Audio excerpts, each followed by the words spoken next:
Syria, hundreds more are dead, many of them children. The United Nations has revealed a shocking new figure from Syria's civil war.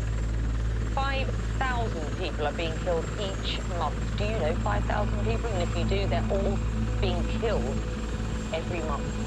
There are now more than 4 million Syrian refugees. That's a sixth of the population. استعرت الحرب على مدى سنوات، وسوريا في حالة دمار. Whatever strategy the U.S. has regarding Syria is simply failing.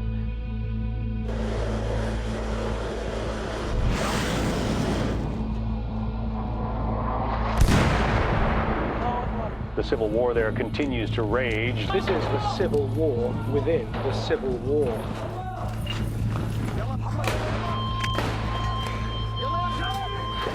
يقاتل في سوريا الآن 1000 جماعة تقريباً.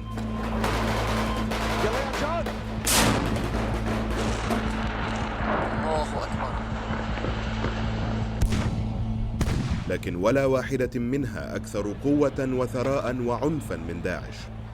فقد حجمت الجيشين السوري والعراقي وحاصرت ما يقارب من 10 ملايين شخص، وسيطرت على إنتاج النفط والغاز في المنطقة.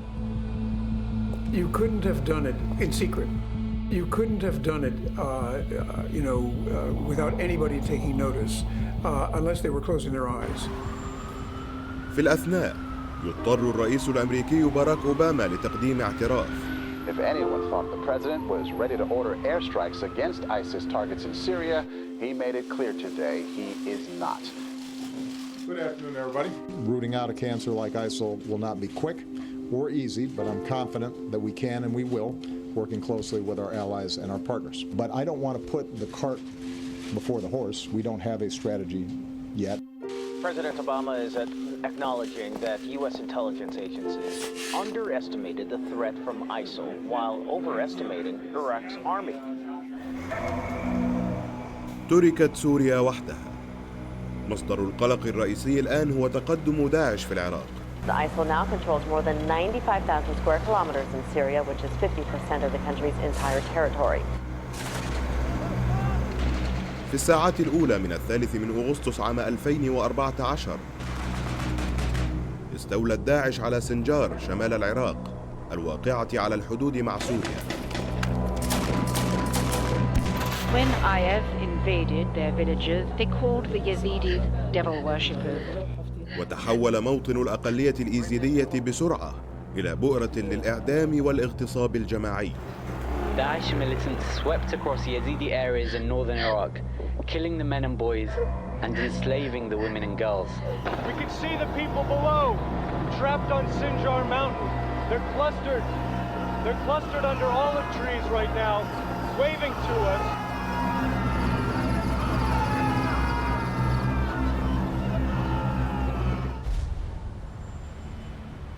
House Speaker agrees. These are barbarians. They intend to kill us. If we don't destroy them first, we're going to pay the price. لا يستطيع باراك أوباما تجاهل التهديد بعد الآن.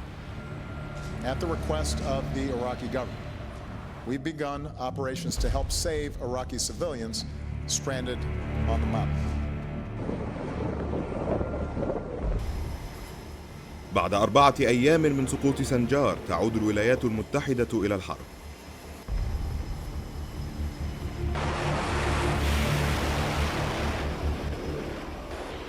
American F-A-18 fighter jets are flying over Iraq once again, this time targeting ISIS militants. There are good political and diplomatic reasons for not intervening, but it was a series of other developments that in a way got the American attention. It was the attack by ISIS on Sinjar and the attack on the Yazidi people and what looks like a genocide.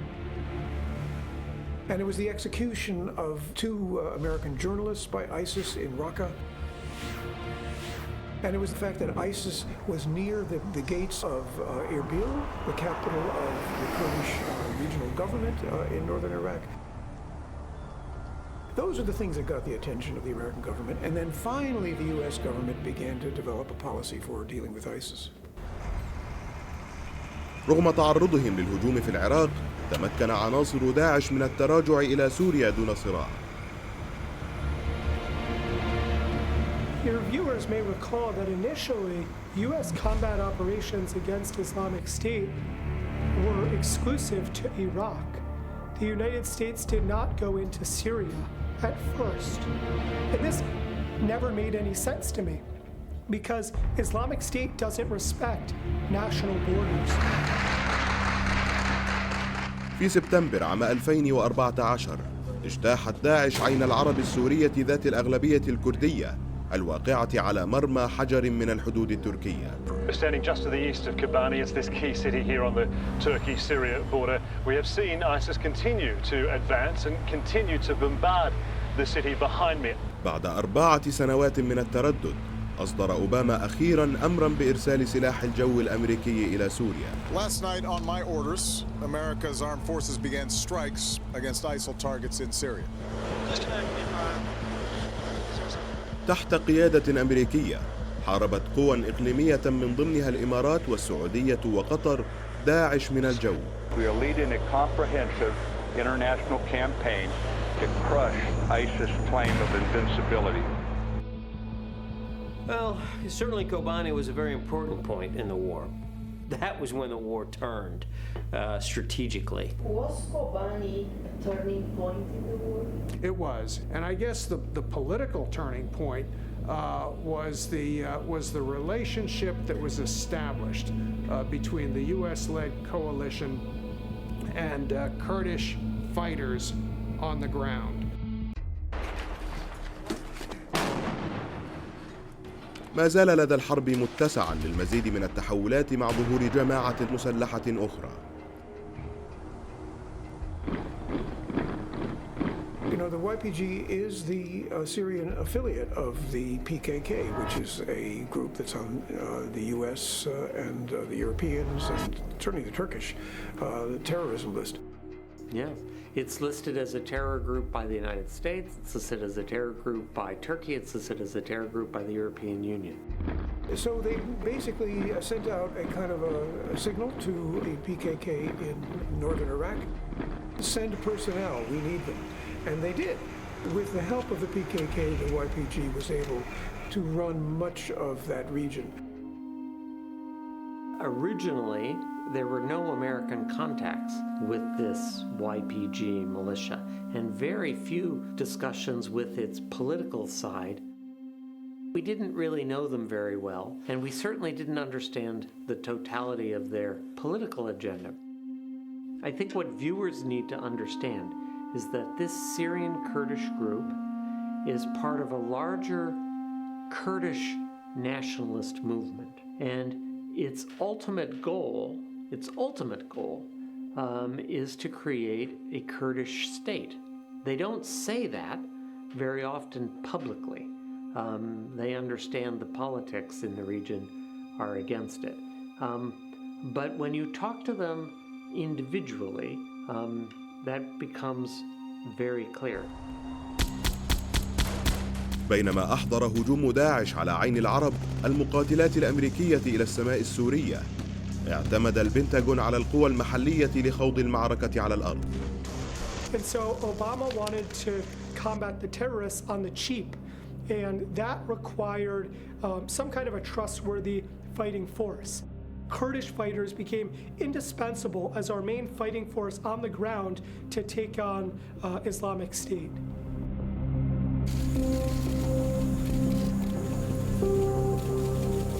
There was no ability to create a ground offensive against ISIS, and they turned to a Kurdish militia instead. ساعدت الولايات المتحدة الذراع السوري لتنظيم PKK الإرهابي في اكتساب القوة عن طريق توفير المال والتدريب والأسلحة، لكن دون مبالاة بما يعنيه ذلك. What the Americans don't think about is that by supporting a Kurdish movement that wants the right of self-determination, they are necessarily threatening the territorial integrity of NATO ally Turkey.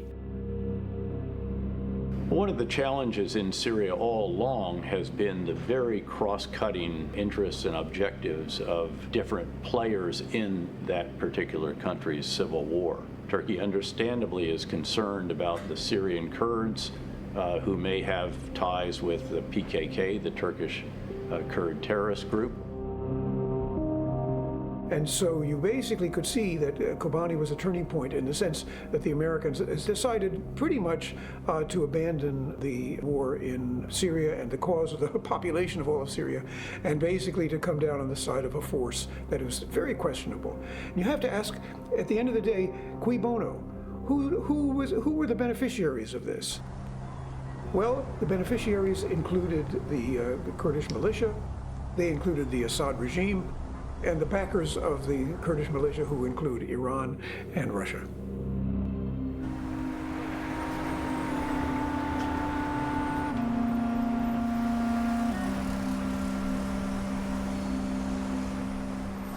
The Americans began to help them, not because the Americans understood the YPG. They didn't help them because the Americans liked Syrian Kurds. The Americans didn't know Syrian Kurds. This is a situation in which the enemy of my enemy is not always necessarily my friend. I think the decision was made rapidly because the American-led coalition had no indigenous ground force to battle ISIS in eastern Syria, and the United States and its allies were unwilling, sadly unwilling, in my opinion, to put forth a ground force to try to finish ISIS in eastern Syria quickly before ISIS would be able to mount terror operations in Europe and elsewhere. U.S. military dropped supplies for Kurdish forces for the first time since launching the air campaign against ISIS targets in Syria. Cargo planes dropped weapons, ammunition, and medical supplies. 3 American C-130s dropping 27 separate bundles of ammunition, medical supplies, and food. Actually delivered some M16 rifles. By 2015, they were beginning to give a lot of help. This was causing problems with Turkey, but it was also causing problems with Arab communities in northeastern Syria. No respite for those who are living here, trapped between ISIL and Kurdish forces advancing towards the area. The Kurds have the final say here. Reports have been persistent enough to persuade me that the Kurdish YPG has at times strong-armed civilians in various areas. But it would seek to solve this problem of having a Kurdish-led organization trying to dictate local affairs in non-Kurdish areas. I'm sure critics would say that this was not done the right way, but the conclusion that was reached, and I was part of the team that reached that conclusion, was that there was no other. There was this illusory third force that was going to be Turkish-backed, that was going to be non-Kurdish, that was going to fight ISIS. We tried again and again, and that force never materialized. The Americans, for a long time, tried to make the argument, especially the American military, that the YPG was not connected to the PKK. The American military has finally stopped making that argument after there was too much evidence. تلك الأدلة أجبرت وزير الدفاع الأمريكي على الاعتراف بأن البنتاغون قد تحالف مع جماعة إرهابية كانت تهاجم تركيا منذ عقود. Reports indicate that they're aligned or at least have substantial ties to the PKK. Is that true? Yes, we haven't. Is the PKK a terrorist organization in the eyes of the Turkish government? The PKK is a terrorist organization not only in the eyes of the Turkish government, but in the eyes of the U.S. government as well, Senator. بعد عام واحد فقط يبدو أن المتحدث باسم قوة المهام المشتركة ضد داعش قد نسي ما أكده قائده بالفعل. To your knowledge, you can state that none of the YPG that are being supported by the coalition are also dual-headed as PKK? You can state that confidently? I can say that we have observed no evidence that that's the case.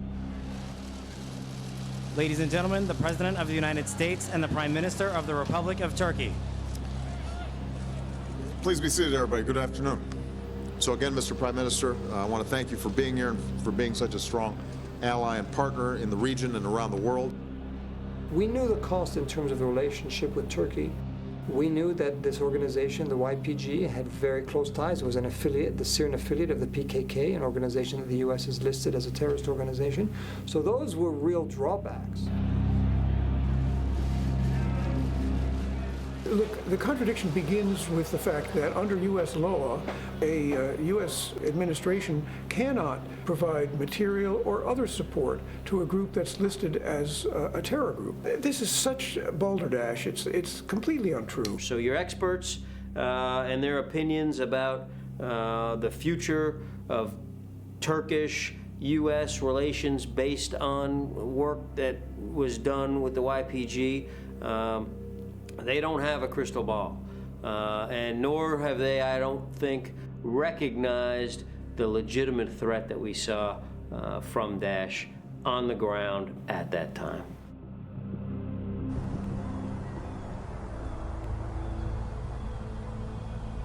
لتجنب الحرج الناتج عن تسليح وتمويل جماعة إرهابية، أطلقت الولايات المتحدة اسما جديدا على الYPG، وهو قوات سوريا الديمقراطية.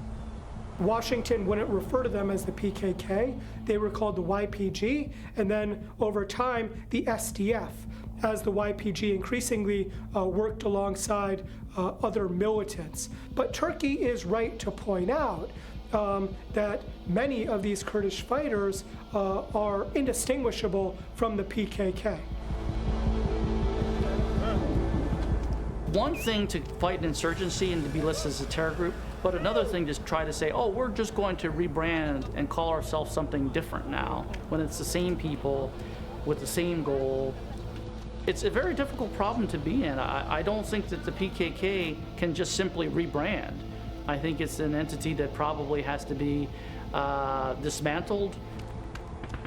Many of these people wear different T-shirts on different days. Some days they are simply YPG and anti-Daesh, interested in the same strategic goals as the coalition. Other days, they're terrorists. تحية لأبطال وبطلات قوى سوريا الديمقراطية ونبارك لهم على الانتصارات المتكررة. أنا العقيد طلال علي سدو. أثناء تأسيس القوى السورية الديمقراطية كنت أنا من أعضاء المؤسسين واستلمت عدة مناصب فيها، عضو القيادة العامة وعضو الهيئة السياسية لمجلس سوريا الديمقراطية، إضافة إلى الناطق الرسمي باسم قوى سوريا الديمقراطية. كان طلال سلو قائدا رفيع المستوى ومتحدثا باسم الYPG الذي غير اسمه لغاية نوفمبر 2017 حيث انشق. أنا صرحت أن قوى السورية الديمقراطية عبارة عن مسرحية كان المقصود فيها الإظهار للرأي العام الداخلي والعالمي أن هي قوات فعلا من كافة مكونات القطر العربي السوري، ولكن للأسف اتضح لأن بعد التأسيس القيادة هي قيادة كردية، قيادة تتبع لحزب العمال الكردستاني، كان في تنسيق كامل ما بينه وبين التحالف الدولي وعلى رأسه الولايات المتحدة الأمريكية لتأسيس هالقوات تحت هالتسمية هي. I don't know if viewers have seen it, but an American general actually said in an interview that the name Syrian Democratic Forces was made up simply to change the name from YPG because YPG is connected to this PKK movement. The Syrian Democratic Forces was just a name they made up. And the Americans said it works. They don't have to discuss YPG. They can just say SDF every time. But it's the same group. ذلك الأمريكي هو ريموند توماس، واحد من أكبر جنرالات الولايات المتحدة. بعد عامين تقريبا اعترف توماس بأن تسمية الSDF كانت ببساطة تلاعب بالكلمات ليس إلا لكسب التأييد الشعبي ونفي المخاوف التركية. They formally called themselves the YPG, who the Turks would say equated to the PKK. You're dealing with a terrorist enemy of mine. How can you do that, ally? So we literally played back to them, hey, you got to change your brand. What do you want to call yourself besides the YPG? And with about a day's notice, they declared that they were the Syrian Democratic Forces. I thought it was a stroke of brilliance to put democracy in there somewhere, but it gave them a little bit of credibility. طبعا أنا ذكرت يعني عبارة عن اسم هي أولا قوات بس بالتسمية هي قوات سورية وإنما القيادة بالكامل هي قيادة كردية تتبع لحزب العمال الكردستاني. بالأسماء أنا ذكرتهم من اعتبارا من قائد القوات اللي هو شاهين تشيلو هو عضو يعتبر بالهيئة المركزية لحزب العمال الكردستاني. تبين لنا من خلال لقاءاتنا مع أطراف التحالف وخاصة ضباط من الولايات المتحدة الأمريكية ضباط عسكريين وضباط من المخابرات أنهم على علاقة مسبقة بشاهين تشيلو. حملة علاقات عامة دولية أطلقت لتغيير واجهة YPG من كونه تنظيما إرهابيا إلى جماعة مقاتلين من أجل الحرية. Don't be fooled by the pretty song. These women are Kurdish fighters from the People's Protection Units, or YPG. The YPG has been very good at propaganda in terms of emphasizing the role of women at the forefront of the violence against Islamic State. This public relations strategy has endeared many people in the West to the YPG and to the Kurds, who are seen as sort of a friendly, secular alternative to groups that support Sharia law. Also, a lot of Americans admire the Kurdish women fighters. They see fighters there in units of women without hijabs. They see them as more of people who represent people that would have Western type cultures.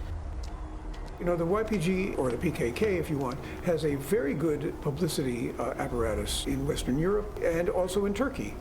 They managed to put out their story very successfully, very well, and the only thing lacking is the truth, because very often they are so far from telling the truth that you don't know quite what universe, whether you're on the same planet or not. Turkey has spent much of this year reeling from a series of terror attacks and a series of threats coming from multiple directions.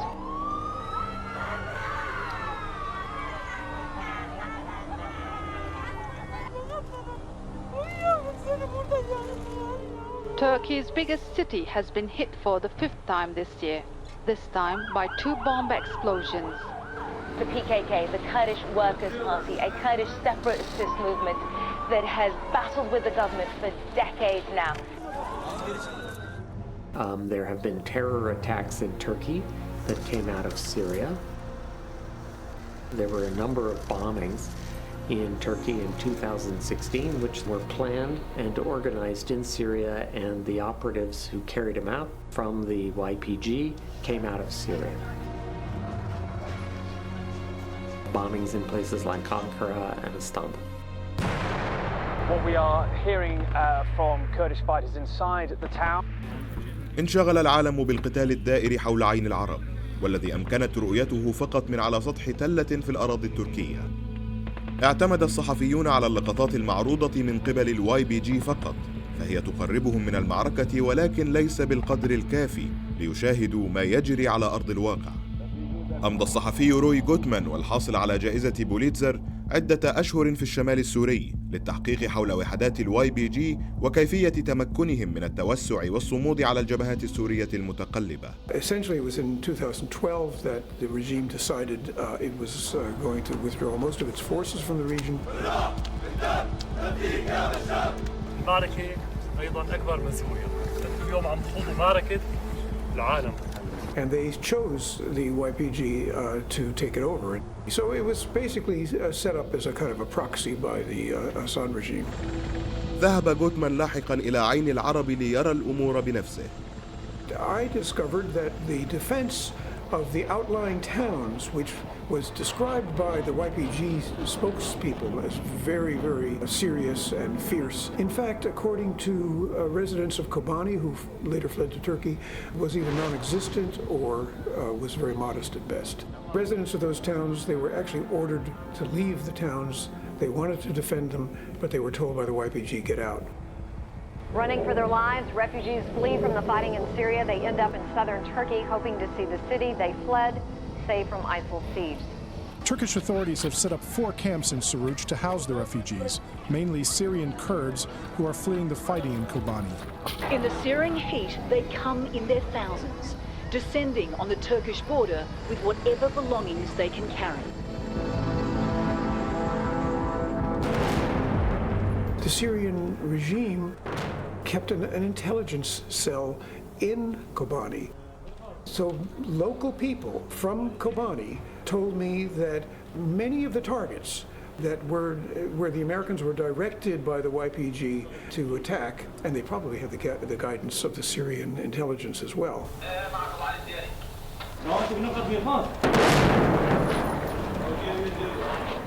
They belonged to civilians who opposed the Assad regime, who opposed the YPG. The YPG had moved all of its forces from the town of Kobani to Tel Abyad because they were about to carry out a kind of a cleansing of the Arabs there, and they abandoned Kobani.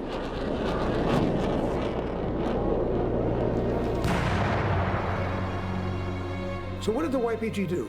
They put out propaganda that the Turks had allowed the ISIS fighters into Kobani because it's right across the border, and to escape from Kobani. And this was a lie.